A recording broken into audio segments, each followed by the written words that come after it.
नमो बुद्धाय. मिगार माता या चॅनलवर आपल्या सर्वांचे स्वागत आहे. आज आपण वैशाख पौर्णिमेची माहिती पाहणार आहोत. या पौर्णिमेला पाली भाषेमध्ये वेसाख मासो असे म्हणतात. ही पौर्णिमा मे महिन्यात येते. या पौर्णिमेला तथागत भगवान बुद्धांचा जन्म ख्रिस्तपूर्व 563व्या वर्षी लुंबिनी वनात शाल वृक्षाखाली झाला. त्याचबरोबर संबोधी प्राप्ती आणि महापरिनिर्वाणही याच पौर्णिमेला झाले. भगवंत सर्वज्ञ तर होतेच, त्याचबरोबर त्यांना 5 प्रकारचा दृष्टी लाभ होता, किंवा असे म्हणता येईल त्यांना पंचचक्षु प्राप्त झाले होते. त्याचबरोबर मध्यम निकायामधील महासिंहनाद सूत्रात आणि अंगुत्तर निकायामध्ये 10 बलांचा उल्लेख आहे, जे बुद्धाला प्राप्त झाले होते. बोधिवृक्षाखाली गया येथे ह्या दिनी मिळालेली संबोधी अत्यंत महत्त्वाची आहे. इतिहासाच्या कालखंडात हा दिवस युग प्रवर्तक ठरला आहे, कारण या दिवशी मानवाच्या दुःखाच्या जन्ममरणाच्या कोड्यावर बुद्धाला उत्तर मिळाले. मानवाप्रती असलेल्या सखोल आणि असीम करुणा आणि मैत्रीमुळे भगवंताने आरंभी कल्याणकारक, मध्ये कल्याणकारक आणि अंती कल्याणकारक अशा धम्माची देशना दिली, जी यापूर्वी कोणत्याही धर्मगुरूने दिली नाही. भगवान बुद्धांना मिळालेली संबोधी आम्हा मरणधर्मी मानवासाठी अत्यंत महत्त्वाची आहे. त्यांच्या सर्वज्ञतेबद्दल प्राचीन ग्रंथात असा उल्लेख आढळतो की ज्या ज्या विषय वस्तूवर बुद्धाने एकाग्रता केली, त्या त्या विषय वस्तूबद्दल बुद्धास सर्वज्ञता प्राप्त झाली. मग ती विषय वस्तू वर्तमान काळ, भूतकाळ अथवा भविष्य काळातील असो. तथागत मैत्रीने परिपूर्ण, मन सिंहासमान निर्भय, निनादी वाणी व जीवित कार्य पूर्ण करण्यास लागणारा संयम इत्यादी गुणांनी परिपूर्ण होते.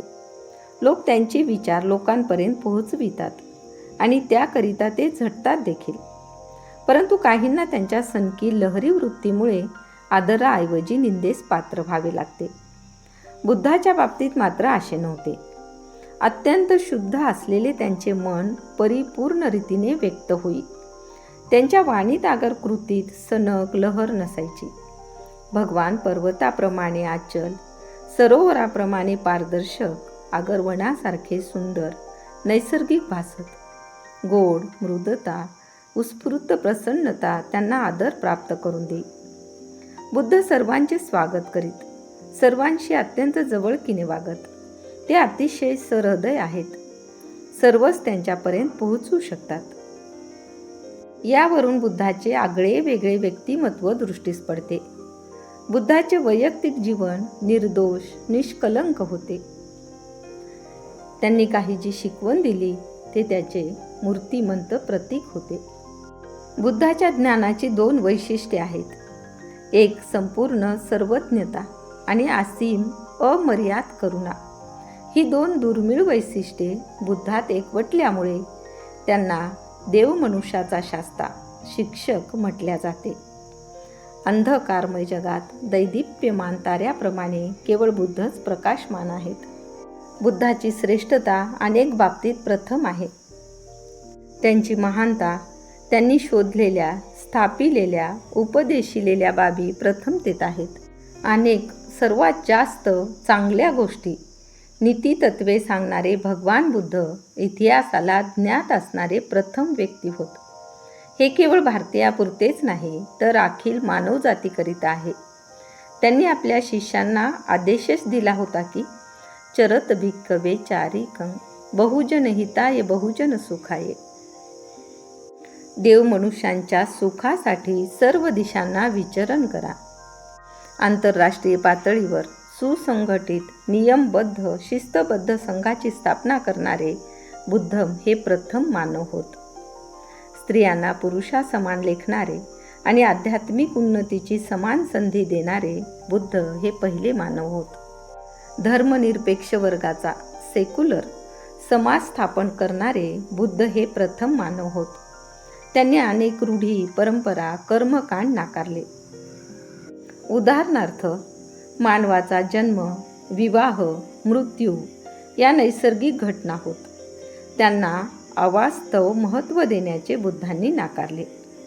समाजातील काही घटकांचा विशेष पूजा अर्चा, विशेष रीतिरिवाज हे क्लेश, द्वेष निर्माण करणारे आहेत असे त्यांचे मत होते.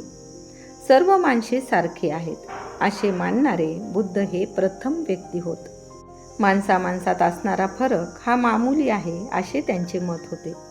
मानव सर्व समान आहेत एवढेच सांगून बुद्ध थांबले नाहीत, तर त्यांच्या प्रचाराकरिता आचारसंहिता राबवली. बुद्ध म्हणायचे, ज्याप्रमाणे मोठ्या मोठ्या नद्या गंगा, यमुना, अचिरवती इत्यादी येऊन समुद्रात मिळतात, तेथे त्यांचे वेगळेपण संपते, त्याचप्रमाणे माझ्या शासनात येणारा पूर्वीचे अस्तित्व सोडतो आणि तो संघाचा सदस्य होतो. राजघराण्यातील व्यक्ती, शिकलेले ब्राह्मण, व्यापारी, शेतकरी, नाविक, भंगी, गणिका, अस्पृश्य इत्यादी सर्वांना संघात स्थान मिळे आणि त्यांना समान वागणूक मिळत असे. विश्वाला मेत्ता, करुणा, त्याग शिकविणारे बुद्ध जगातील प्रथम पुरुष होत. मानवी स्वातंत्र्याचा जाहीरनामा कालामा सुत्ताद्वारे सांगणारे बुद्ध जगातील पहिले मानव होत. जगातील साऱ्याच वस्तू अनित्य आहेत अशी शिकवण देणारे बुद्ध हे प्रथम धम्माचार्य होत. तर ही होती तथागत भगवान बुद्धांबद्दल थोडक्यात माहिती. तर कशी वाटली ही माहिती? ही माहिती आवडल्यास आम्हाला कमेंट करून सांगा. तसेच आमच्या चॅनलला लाईक व सबस्क्राईब करायला विसरू नका. धन्यवाद.